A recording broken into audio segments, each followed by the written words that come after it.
Hello स्टॉकियन, मैं हूं मोहित पाठक और आपका स्वागत करता हूं आप ही के YouTube channel Stockia just dare to invest पर। ये वीडियो मैं बना रहा हूं ICICI prudential asset management company अपना एक नई स्कीम लेके आई हुई है। एनएफओ न्यू फंड ऑफरिंग लाई हुई है जिसका नाम है ICICI prudential flexi cap fund. उसके ऊपर मैं चर्चा करने वाला हूं। अगर ये आपको अच्छा लगे तो आप चैनल को लाइक करिएगा, शेयर करिएगा एंड सब्सक्राइब भी करिएगा। और डिस्क्रिप्शन बॉक्स में मेरे इंस्टाग्राम और ट्विटर आईडी की लिंक दी हुई है, आप जाकर के मुझे फॉलो कर सकते हैं अगर आपको अच्छा लगे तो। और टेलीग्राम चैनल की भी लिंक दी हुई है, आप जाकर के मुझे ज्वाइन कर सकते हो।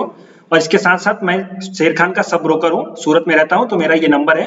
आपको अगर डीमेट अकाउंट ओपन करवाना है तो आप मुझे इस नंबर पे कॉल मैसेज कर सकते हो। और प्लस ऊपर आई बटन पे दिए हुए वीडियो को देख लीजिए, आपको क्लियर कट आइडिया मिल जाएगा कि आपको अकाउंट ओपन करवाना चाहिए या नहीं करवाना चाहिए। देखिए, आईसीआईसीआई प्रूडेंशियल अपनी एक नई एनएफओ के साथ आया हुआ है, नई स्कीम लेके आया हुआ है। उसका नाम है ICICI prudential flexi cap fund. 28 तारीख से वो चालू हो चुकी है, 12 जुलाई को खत्म हो जाएगी। ये एनएफओ है, न्यू फंड ऑफरिंग। एनएफओ क्या होता है, मतलब समझ लीजिए कि जो जैसे कि स्टॉक मार्केट में जब भी कोई कंपनी अपना आईपीओ लेके आती है, जब मतलब वो मार्केट में आना चाहती है तो अपना आईपीओ लेके आती है, ठीक उसी तरीके से जब भी कोई एएमसी अपनी किसी स्कीम को लॉन्च करती है तो वो एनएफओ कहलाता है, न्यू फंड ऑफरिंग। ओके, अब यहाँ पे इसमें मैं इस वीडियो में चर्चा क्या करने वाला हूँ। सबसे पहले तो भाई इसमें आपको इन्वेस्ट क्यों करना चाहिए, इसकी डिटेल्स क्या है, फ्लेक्सी कैप की जो कैटेगरी है, ये जो जिस कैटेगरी का फंड है उसके बेनिफिट्स क्या है, उस कैटेगरी के बेनिफिट्स क्या है, उस कैटेगरी में रिस्क क्या है। फिर उसके बाद आपका जो आपके फंड मैनेजर हैं इस कैटेगरी, मतलब ये जो फंड स्कीम है पर्टिकुलर, इसके जो फंड मैनेजर है उनकी परफॉर्मेंस क्या है, उनके बारे में हम देखेंगे।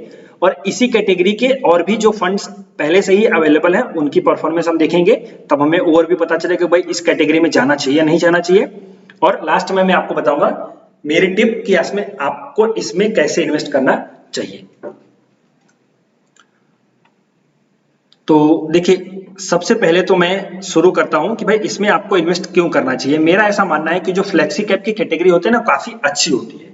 ओके, ये आप लोगों को शायद ना समझ में आए, पर अगर आप मुझे जानते हो, मेरे ऊपर आप भरोसा करते हो, आपको लगता है कि नहीं मैं आपको सही गाइडेंस देता हूं, तो ये समझिए कि फ्लेक्सी कैप की कैटेगरी होती है ना, वो मेरे हिसाब से सबसे बेस्ट है अक्रॉस ओवरऑल जो म्यूचुअल फंड की कैटेगरी है उनमें सबसे बेस्ट मैं मानता हूं मेरे हिसाब से। क्योंकि इसमें फंड मैनेजर को एक फ्रीडम दी जाती है, फ्रीडम मिल जाती है कि वो कहीं भी चाहे अपने नॉलेज को इस्तेमाल कर सकता है। किसी भी सेक्टर में अगर उसको अच्छी अपॉर्चुनिटी दिखने वाली है, दिख रही है, तो उसमें इन्वेस्ट कर सकता है। उसको कोई बर्डन नहीं है, कोई फ्रीडम नहीं है कि भाई तुम्हें सिर्फ इसी में इन्वेस्ट करना है, तुम्हें इसी कैटेगरी में रहना है, तुम्हें इसी मार्केट कैप की कंपनी को लेना है। ये सब उसके पास बर्डन्स नहीं होती, वो फ्री होता है। जहां भी चाहे, जहां भी उसको अपॉर्चुनिटी दिखाई दे, वहां पे इन्वेस्ट वो कर सकता है। ओके, ये पहला पॉइंट था। दूसरा पॉइंट ये है कि भाई जब भी वो कहीं भी इन्वेस्ट कर सकता है, दैट मींस के उसके जो इन्वेस्टमेंट होंगे वो डाइवर्सिफाइड होंगे, सो रिस्क वहां पे पहले से ही कम हो जाएगा। जब अगर आपका इन्वेस्टमेंट डाइवर्सिफाइड हो गया तो आपका रिस्क तो पहले से ही कम हो गया। तो ये दूसरा बेनिफिट। तीसरा बेनिफिट ये है भाई न्यू फंड ऑफर है, एनएवी जो भी हमें मिलेगी सस्ती मिलेगी, 10 रुपए की एनएवी आपको इसमें मिलेगी। तो मैं चाहूं तो इसमें अच्छा खासा इन्वेस्ट कर सकता हूं, अपना लमसम अमाउंट इन्वेस्ट कर सकता हूं। ये 10 साल 15 साल बाद जब भी अच्छा रिटर्न देगा तो मुझे बहुत अच्छा रिटर्न मिल जाएगा। तो ये एक 3 बेसिक मेरे इसके फीचर्स थे कि भाई आपको इसमें इन्वेस्ट क्यों करना चाहिए। अब चलते हैं फंड के डिटेल्स के बारे में मैं जान लेता हूं। तो यहाँ पे फंड की डिटेल है, ये जो सीट है ना, ये मेरे टेलीग्राम चैनल पे आपको मिल जाएगी, आप जाकर के उसमें से डाउनलोड कर लेना। ये पीडीएफ कॉपी आपको मिल जाएगी, डिस्क्रिप्शन बॉक्स में लिंक दी हुई है टेलीग्राम की, आप जाकर के मुझे फॉलो भी कर सकते हो, ज्वाइन भी कर सकते हो और इसको डाउनलोड भी कर सकते हो। देखिए, ये जो एनएफओ है इसका पीरियड है 28 जून, चालू हो चुका है ऑलरेडी। मैं थोड़ा सा लेट हूं वीडियो बनाने में, 12 जुलाई को ये खत्म हो जाएगा। ये एक ओपन एंडेड फंड है, ओपन एंडेड स्कीम है, यूज समझ लीजिए। ओपन एंडेड का मतलब क्या होता है कि आप इसमें से कभी भी निकल सकते हो। दो तरीके से होते हैं, एक ओपन एंडेड होता है, एक क्लोज एंडेड होता है। क्लोज एंडेड में आप पर्टिकुलर टाइम के पहले नहीं निकल सकते, और यहाँ पे क्या है, ओपन एंडेड में आप कभी भी निकल सकते हो, बशर्ते आपको एग्जिट नोट देना पड़ेगा। प्लान्स आपको रेगुलर और डायरेक्ट दोनों प्लान मिलेंगे, आप जहां से भी अच्छा समझो आप जाकर के वहां से कर सकते हो। क्लियर। इसमें ग्रोथ ऑप्शन और आईडीसीडब्ल्यू दोनों दिया हुआ है। आईडीसीडब्ल्यू मींस कि वही डिविडेंड पे आउट वाला। ओके, ज्यादा उसमें जाने की जरूरत नहीं है। तो यहाँ पे आप दोनों तरीके से इन्वेस्ट कर सकते हो। मेरा ऐसा मानना है कि आपको ग्रोथ में ही रहना चाहिए। आईडीसीडब्ल्यू कौन करता है, जो बूढ़े हो चुके हैं, मतलब आई थिंक जो रिटायर्ड पर्सन है वो सब करते हैं, उनके लिए अच्छा होता है, आपके लिए नहीं। आप अभी अगर यंग हो तो आप ग्रोथ में जाइए, क्योंकि आप रिस्क ले सकते हो। अब यहाँ पे आपको इन्वेस्टमेंट करनी है तो 5,000 रुपए से आप इन्वेस्टमेंट कर सकते हो लमसम का, और 1,000 रुपए आपका एडिशनल अमाउंट अगर आपको करना होगा तो। ओके, अब यहाँ पे देखिए भाई रिडेम्पशन, तो आप रिडेम्पशन इसमें कितने का भी कर सकते हो, ऐसा कोई इसमें लिमिट नहीं है कि आपने अगर 15,000 रुपए डाला हुआ है तो आप चाहो तो सिर्फ 5,000 ही निकाल सकते हो या 10,000 ही निकाल सकते हो। आप अपनी पूरी कैपिटल जब चाहो तब आप विड्रॉ कर सकते हो, और इसके साथ साथ आपको एंट्री लोड नहीं देनी है, हर जनरली नहीं होता है किसी में। अब यहाँ पे देखिए एग्जिट लोड क्या है। एग्जिट लोड आपका जो लगेगा, लेट से कि एग्जिट लोड का मतलब क्या होता है कि जो भी आपने इन्वेस्टमेंट की वो अगर आप 12 महीने के पहले विड्रॉ करोगे तो उसमें आपको एग्जिट लोड देना पड़ता है। वो एग्जिट लोड इनका है 1% ऑफ एप्लीकेबल अनेवी, ये आपका लग जाएगा, प्लस आपके टैक्सेस और उनका जो एडमिनिस्ट्रेशन चार्ज है वो कट के फिर आपको मिल जाएगा। तो यूं समझिए कि जब भी आप इन्वेस्ट करोगे अपनी कोई भी कैपिटल, उसके 12 महीने बाद निकालो तो ही आपको ये 1% का बेनिफिट मिल जाएगा। सो जनरली आपका 1% समझो कि वो रिटर्न ही हो गया, ओके, बढ़ जाएगा। और वैसे भी आपको लंबा इन्वेस्ट करना चाहिए, तब आपको अच्छा रिटर्न मिल जाएगा। और 12 महीने के बाद अगर कर रहे हो तो फिर कुछ नहीं देना होगा। रजत चांडक जी इसके फंड मैनेजर हैं, इनकी एक फंड मैनेजर यहाँ पे भी है ये प्रियंका खंडेलवाल, और ये ओवरसीज जो इन्वेस्टमेंट आएंगे ना, यहाँ पे देखिए ओवरसीज इन्वेस्टमेंट ये मैनेज करेंगी, इनका काम है। क्लियर। अब यहाँ पे चलिए कैटेगरी किस किस स्टॉक में ये लोग इन्वेस्ट कर सकते हैं। S&P BSE 500 यानी जो 500 कंपनियां हैं टॉप 500 सिर्फ उसी में इन्वेस्ट कर सकते हैं, वो भी BSE की, ओके। और ये बाहर कहीं नहीं कर सकते, बाहर नहीं कि 500 कंपनियां बहुत है भाई। अब आपका इसमें SIP मिल जाएगा, SWP भी मिल जाएगा, STP भी मिल जाएगा, आप इसमें किसी भी ऑप्शन में जा सकते हो। यानी आपको SIP भी करना है तो भी कर सकते हो, systematic investment plan, SWP systematic withdrawal plan और सिस्टमेटिक ट्रांसफर प्लान, तीनों चीजें आप कर सकते हो। क्लियर। SIP इसमें, हाँ एक चीज बता दूं, आप इसमें 100 रुपए की भी SIP कर सकते हो, डेली कर सकते हो, मंथली कर सकते हो, वीकली कर सकते हो। अगर आप क्वार्टरली SIP करना चाहते हो तो आपको मिनिमम 5,000 का करना पड़ेगा, वो भी 4 आपके इंस्टॉलमेंट्स कंपलसरी है। तो ये फ्रीडम आपको दी गई है यहाँ पे। सो आप इन्वेस्ट करने का सोचिए, 5,000 10,000 जो भी है अभी आपके पास आप लगा दीजिए। अब यहाँ पे मैं आगे बताता हूँ कि भाई ये जो कैटेगरी है इसकी बेनिफिट्स क्या है। सबसे पहले तो फ्लेक्सी कैप की कैटेगरी क्या है, तो देखिए जो स्टॉक मार्केट है ना, इसमें आपके 3 कैटेगरी आपको पता है, ये लार्ज कैप है, मिड कैप है, स्मॉल कैप है, ओके। तो ये जो लार्ज कैप और मिड कैप और स्मॉल कैप के है ना, सेबी ने एक सिस्टम बना दिया कि भाई जो लार्ज कैप की कंपनी, लार्ज कैप की स्कीम है, जैसे particular SBI large cap fund, तो उनका काम उसने रूल लगा दिया कि भाई जो लार्ज कैप की स्कीम्स है वो सिर्फ लार्ज कैप की कंपनी में इन्वेस्ट कर सकती है। तो पहले से ही वहां पे उसको जो फंड मैनेजर उसको एक बर्डन मिलेगा कि भाई मैं तो और किसी में इन्वेस्ट कर नहीं सकता हूँ। पता चला उसको इन्वेस्टमेंट उसमें अपॉर्चुनिटी निकल के समझ में आ रही है दूसरी किसी कंपनी में, पर वो वहां पे इन्वेस्ट नहीं कर सकता क्योंकि वो बाउंड है। तो इसी तरीके से एक मल्टी कैप होता है। मल्टी कैप का मतलब क्या होता है कि आप पर्टिकुलर किसी भी सेक्टर में इन्वेस्ट कर सकते हो, बट वहां पे आपका एक लिमिट होगा, ओके। तो अब यहाँ पे इन सब से निकल करके एक लास्ट वाला ऑप्शन निकलेगा कि भाई फ्लेक्सी कैप। यहाँ पे कोई फ्रीडम, मतलब सब पूरी की पूरी फ्रीडम है, कोई बाउंडेशन नहीं है। जहां पे चाहो तहां पे इन्वेस्ट कर सकते हो, जहां पे आपका फंड मैनेजर चाहेगा वहां पे इन्वेस्ट करेगा, जितना चाहेगा उतना इन्वेस्ट करेगा, पूरी की पूरी फ्रीडम है यहाँ पे। तो यही इसकी खूबसूरती है और इसीलिए ये जो कैटेगरी है मुझे अच्छी लगती है। क्लियर। अब आगे चलते हैं, हम इसमें थोड़ा सा डिस्कस कर लेते हैं। फ्लेक्सिबिलिटी मैंने आपको बताया कि वो अपने जो फंड मैनेजर आपका होगा, ये पूरे के पूरे मैं फ्लेक्सी कैप कैटेगरी की बात कर रहा हूँ।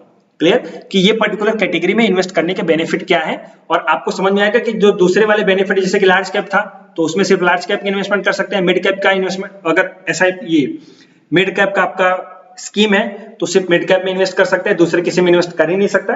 तो वो एक बाउंडेशन थी जो आपके रिटर्न को थोड़ा सा कम कर देती थी। एक तरीके से डाइवर्सिफिकेशन आपका वहां पे नहीं हो पाता था, रिस्क आपका थोड़ा सा हाई हो जाता था, तो वो सब जो चीजें हैं यहाँ पे नहीं मिलेगी। तो पहला पॉइंट था इसका भाई फ्लेक्सिबिलिटी, यानी जो आपका फंड मैनेजर है वो जहां पे भी चाहे अपना पैसा इन्वेस्ट कर सकता है, जहां पे भी उसको अपॉर्चुनिटी दिखेगी वहां पे इन्वेस्ट कर सकता है। डायनामिक है, डायनामिकली इसमें हम क्यों बोलेंगे डायनामिक क्या है कि किसी भी पर्टिकुलर कैटेगरी में, किसी भी पर्टिकुलर मार्केट कैप की कंपनी में वो ओवरवेट अंडरवेट दोनों हो सकता है। आपका फंड मैनेजर अगर चाहेगा तो वो मिड कैप में ज्यादा इन्वेस्ट कर सकता है और स्मॉल कैप में भी ज्यादा इन्वेस्ट कर सकता है। वो जहां पे भी चाहेगा वहां पे इन्वेस्ट कर सकता है, किसी भी तरीके से उसको लगेगा अच्छा तो वो करेगा। डाइवर्सिफिकेशन मतलब भी सीधी सी बात है, जब आपके पास फ्रीडम है कि आप लार्ज कैप में भी इन्वेस्ट कर सकते हो, मिड कैप में भी कर सकते हो, स्मॉल कैप में भी कर सकते हो, तो आप कहीं भी अपनी इन्वेस्टमेंट करोगे तो आपका जो इन्वेस्टमेंट होगा जाहिर सी बात है आप डाइवर्सिफाई करोगे। तो फंड मैनेजर आपका जो फंड होगा वो डाइवर्सिफाई करके रखेगा, वहां पे डाइवर्सिफाई होने की वजह से आपका रिस्क भी कम हो जाएगा, इसीलिए यहाँ पे रिस्क मिटिगेशन का ऑप्शन भी यहाँ पे मिल गया। एक ये इसकी खूबसूरती आ गई। इसके बाद मार्केट साइकिल। मार्केट साइकिल का सीधे सीधे मतलब है कि भाई आपको पता होगा कि जो पर्टिकुलर सेक्टर का एक साइकिल होता है। पर्टिकुलर जैसे कभी स्टील सेक्टर बुलिश था, हालांकि अभी भी थोड़ा सा बुलिश है, अब आगे चल के हो सकता है आईटी सेक्टर बुलिश है या फिर इंश्योरेंस सेक्टर में बुलिश है। मेरे हिसाब से इंश्योरेंस सेक्टर में रैली आएगी, वो थोड़ा सा बुलिश होगा। तो वो जो भी फंड है, ओके, जो भी कैटेगरी है, वो पूरे के पूरे फंड को अपना चाहे तो पर्टिकुलर किसी भी सेक्टर में या फिर पर्टिकुलर किसी भी कंपनी में इन्वेस्ट कर सकता है। ये उसको यहाँ पे बेनिफिट मिल जाएगा और स्टॉक मार्केट साइकिल का काफी अच्छे से यूज कर सकेगा। जैसे कि जब उसको लगेगा कि भाई चलो अभी इंश्योरेंस सेक्टर ऊपर जाने वाला है, तो वो चाहे तो ज्यादा ज्यादा हैवी वेट हो सकता है इंश्योरेंस में, ओके। तो ये बेनिफिट उसको रहेगी, उसके फंड मैनेजर को। अब यहाँ पे मैं आगे चलता हूँ, भाई इसके रिस्क क्या है। तो रिस्क के हिसाब से मैं बताऊं कि देखिए, जो रिस्क होता है ना फ्लेक्सी कैप में लगभग कम होता है, क्योंकि जो सबसे कम रिस्क होता है, मैं यहां से कम से ज्यादा की ओर चलता हूं, ओके। यहां पे मैं कम से ज्यादा की ओर चलूंगा। तो जो सबसे ज्यादा रिस्क होता है वो होता है, सबसे कम जो रिस्क होता है, कम से ज्यादा, ओके, लोअर टू हायर। तो देखिए, जो सबसे कम रिस्क होता है वो होता है लार्ज कैप में, फिर उससे थोड़ा सा ज्यादा रिस्क होता है फ्लेक्सी कैप, यही वाली, ओके। उससे थोड़ा सा ज्यादा होता है लार्ज एंड मिड कैप में, उससे थोड़ा सा ज्यादा होता है आपका मल्टी कैप में, मल्टी कैप फंड जो होता है आपका उसमें थोड़ा सा ज्यादा होता है। फिर उसके बाद आपका होता है मिड कैप में, उससे ज्यादा, और फिर सबसे ज्यादा होता है आपका स्मॉल कैप में। अब ये किस तरीके से आप समझ सकते हो, जो लार्ज कैप फंड है उसमें सबसे कम रिस्क होगा, ओके, और उसके बाद जो कम रिस्क होगा वो फ्लेक्सी कैप में होगा। यहाँ पे आप देख रहे हैं ना किस तरीके से ये आपको सेफ रख रहा है रिस्क के मामले में, ओके, इसलिए मुझे अच्छा लगता है। तो सबसे कम, अब यहाँ पे मैं समझिए, चलिए उल्टा चलता हूँ, सबसे ज्यादा रिस्क होगा स्मॉल कैप में, स्मॉल कैप के जो फंड है उसमें सबसे ज्यादा रिस्क होगा, और बेसिकली वहां पे रिटर्न भी सबसे ज्यादा होगा, क्योंकि रिस्क है तो इश्क है। एक बहुत ही अच्छे हमारे थे, उन्होंने कहा था, मैं नाम नहीं ले सकता। मल्टी कैप फंड, सॉरी, ये मिड कैप, स्मॉल कैप में सबसे ज्यादा होता है, फिर उसके बाद मिड कैप में होता है उससे कम, फिर उससे कम होता है मल्टी कैप, फिर उससे कम होता है मिड एंड लार्ज कैप जो मिक्स कैटेगरी होती है, फिर फ्लेक्सी कैप और फिर लार्ज कैप। तो यहाँ पे आपने समझा कि किस तरीके से इसमें रिस्क डाइवर्सिफाइड है, कम रिस्क है, ये आपके लिए अच्छी बात है। अगला पॉइंट है कि भाई इसके फंड मैनेजर कौन है। तो इसके फंड मैनेजर जो है वो रजत चांडक जी हैं।